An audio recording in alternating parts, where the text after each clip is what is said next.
Question 4 देखिए,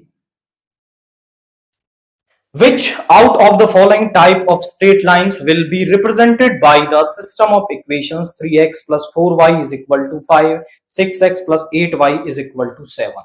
कौन सा सिस्टम ऑफ इक्वेशंस रिप्रेजेंट होगा? तो गिवन सिस्टम ऑफ इक्वेशंस क्या है मेरे पास?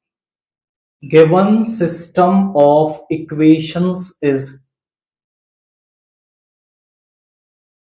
वो मेरे पास क्या है? That is 3x plus 4y is equal to 5, 6x plus 8y is equal to 7।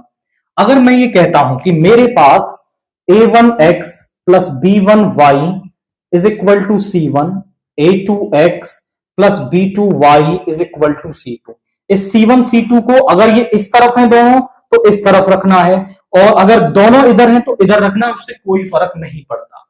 तो ये a1 a2 b1 b2 c1 c2 आप इजीली निकाल सकते हैं।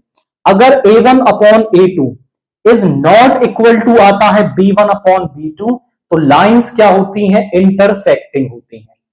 इंटरसेक्टिंग का मतलब दोनों लाइंस क्या कर रही होंगी? इंटरसेक्ट कर रही होंगी।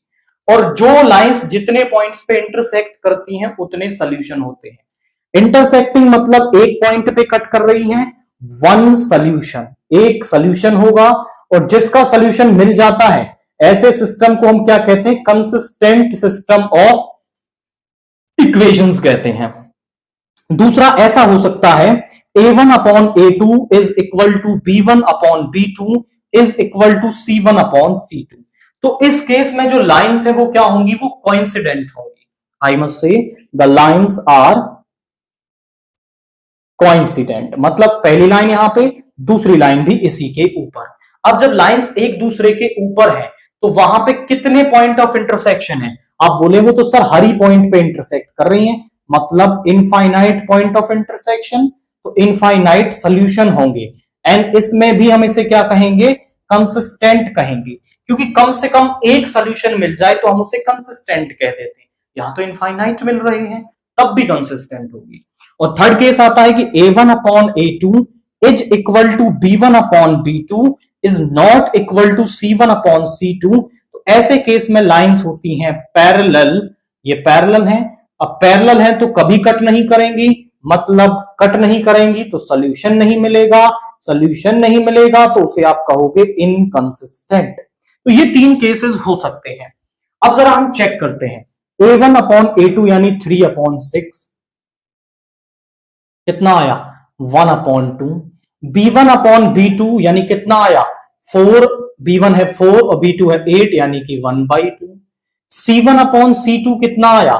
5 अपॉन 7।